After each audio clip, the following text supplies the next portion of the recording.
I am Brian Sexton, and if you can believe it, I am not going to do the majority of the talking today. That's because this lovely lady sitting right next to me, Della of Girls of Virtue, has a great story to tell. How are you? I'm wonderful, thank you. How are you? I'm good. I want to hear all about Girls of Virtue, but the Ooh. thing that I want to talk about the most is you started with the idea that it was going to be very small, and it grew very large very quickly. Why? Why is because I did what the Lord asked me to do. Okay. The why is that I was obedient in regards to listening to the idea of that it was bigger than what I thought it was going to be. Right. And that the mission was very much so different than what I thought it was going to be. Okay, so let's take a quick step back. Yep. You have a business. You have two businesses. I do. Right? And you use the businesses to fund Girls of Virtue. This is not a side project. This is what your businesses do. It's turned into two fully operational firms that are making big impacts in both an industry and a community. Okay. So take me to the genesis. How did Girls of Virtue become? Okay. I'm going to do you kind of joked about talking. Yeah. I'm really good at long-winded stories. So That's hopefully fine. I can share this where it's not that bad. And bear with if I begin to lose my voice. But I've been in the car business for 22 years. Yeah. I saw a need in my industry of something I wanted to disrupt the way a project was done with my industry and the vendors that we do business with. I was over being stuck in financial problems because people mismanaged their businesses. Yeah. So I said, what if I could do this? And I launched a company. I had been tithing for years. I knew what that needed to be in my life. And as I launched my company, it was January of 2020, I said if I had 90 days, I'd make enough money to cover my mortgage, I'd stay working for myself. In 90 days, I did all the official things you needed to do to set up the business properly. And part of that was setting up a 501(c) so I could donate 10% of my gross. And I needed to make $60,000 that year to cover the minimum of what I was walking away from being in the car business for 22 years, which was a substantial amount of money. Yeah. And lifestyle in which I already had mortgages and car payments and things. And so $100,000 was about what it was going to need to be if I netted out it. $100,000's $10,000 pays for 5 vocational trades. So I made a logo, I prayed over what it was supposed to look like, and I set up to offer 5 young women growing up like me vocational trades. And that's where it started. Can I stop you? Growing up like you, how did you grow up? I started in drugs at a young age. Broken home. My mom is a single mom, completely blind.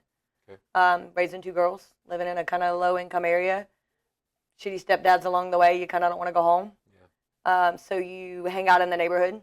Neighborhoods, people that are home at 2, 3 o'clock in the afternoon, and people you don't need to hang out with. Yeah. And so by that point, done some drugs, been in some tough situations, and I ended up in a dropout prevention high school, which saved me. But I did 10th, 11th, and 12th grade in the same year, and then went straight in the military and just began to work my way through what did it mean to be a successful adult without having anybody around me that was mentoring or even displaying that walk. And then just trying to do my best to make sure that I created a legacy that my nephews and the rest of my family never live like that again. So I take it you didn't have to look very hard to find 5 people that grew up like you to help. No. That's alarming, isn't it? Oh, man, it's heartbreaking. Yeah. It lit a fire in my soul that I can't, you can make that a song. Yeah, probably is. But that it's grown so fast. So the numbers are 156 girls that you helped this year? Our current high school, just the high school outreach, we part of the journey that we grew into was going into local high schools and teaching some of our pillars that the Lord had kind of told me that would impact kids.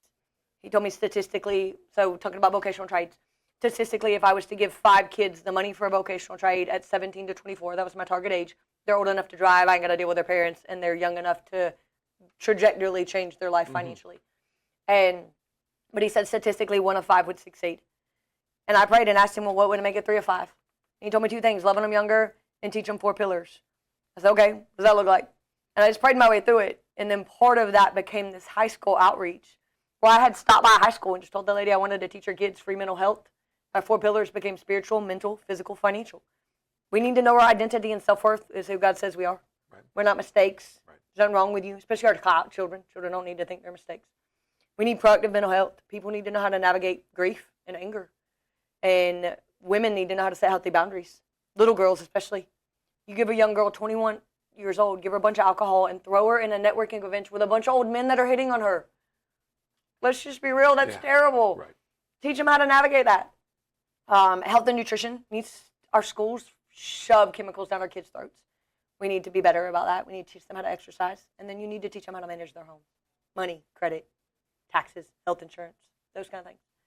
And we do that in the schools. We just go in twice a month and love on the kids.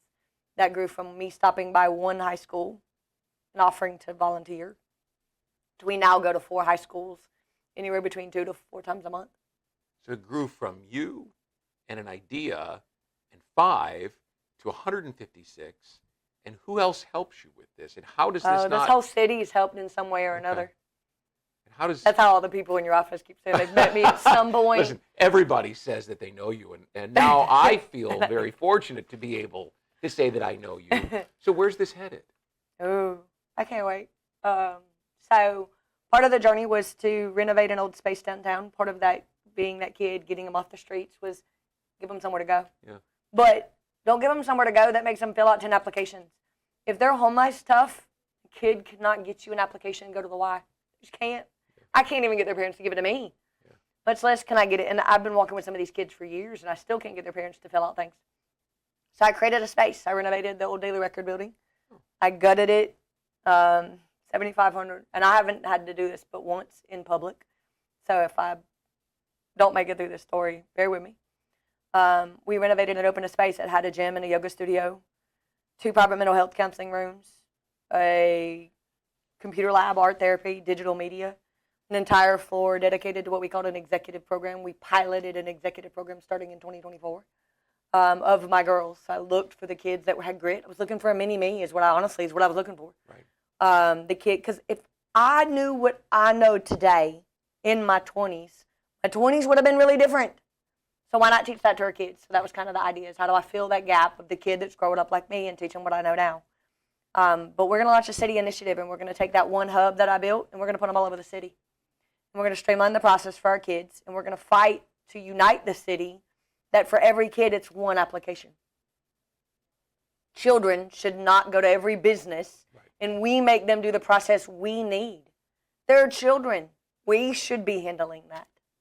So I think you put hubs around the city and you streamline that process. So if someone sees this and wants to help you, how do they? Got a couple different ways. We are our national, our big campaign to fully fund the team and open the first couple of these hubs is going live now. There's going to be opportunities. Monthly donations are huge.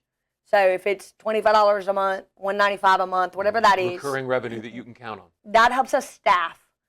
And that way the kids don't see turnover. Because that's the thing that's hurt us the most, is that the only consistent that all of my kids for 5 years have seen is me and a few people. We've had some great people come in, man, and they do a great work. But then when they step off, I'm left holding the bag, or maybe 1 or 2 other people. But the kids suffer because me stretched thin is the person nobody wants to work for. This energy gets real short and snappy when I'm busy. I don't mean to be. So we can onboard that. So monthly donations makes a big, big impact. We'll have a 5K and a golf tournament coming up. There's great ways to help with that, whether it's a running program we're going to launch in the city, join as a sponsor for the run, or sponsor for our golf tournament. And then if you have a heart to want to serve the next generation of kids, I need leaders that want to come alongside me and partner in a significant biblical way to where we are fighting for our children and going on a rescue mission to make sure that every kid in our city we can say that we are providing resources to them to make sure that they are spiritually, mentally, physically, and financially grounded. And then they are our next leaders. That next generation changes everything. You have to fight for that. That won't just happen. No, you have to. And we need to fight for them. Yeah. I joke. We, in my generation, I'm 40, we say that these problems about the generation, but we raised them. I ain't got no kids, so I can't really say we, but as a whole, it's our generation. Right. It's kind of our fault. We should probably do something about it. And you're out there doing something about it with Girls of Virtue. God's doing it. I'm just kind of getting to be the cool front seat of watching a whole lot of people come together. But you were willing to do something that most people aren't. You were willing to do surrender. I sold everything I owned, yeah. Yeah. You saw. I did. I lived in a How does that feel? It was the scariest thing I've ever done in my life. Yeah. Especially coming from a kid that came from nothing. Oh my God, it was so scary. Right. But in 5 years, there's never been a step that I didn't take that the Lord didn't say, I got this. There's never been a heartache that he didn't meet me in my heartache. And it is undeniable, the connections, that when I continue to just keep doing this, that he begins to bring together, and the things that he teaches, I don't know where it came from. Like, you couldn't tell me there wasn't a Lord. And it's not about me. It's so much bigger than me. And with this 12 Blocks Unites Us, we'll heal our city from the inside out. Which are the most important words you've said today. Della Sellers, Girls of Virtue. Girlsofvirtue.org? Yes, sir. That's how you can help. So nice to meet you. Thank So you. look forward to telling your story and Thank talking more. Because talking isn't our problem. Stopping is. And yet we have to. So that'll do it for this edition of Finding Your Frequency. Expect more.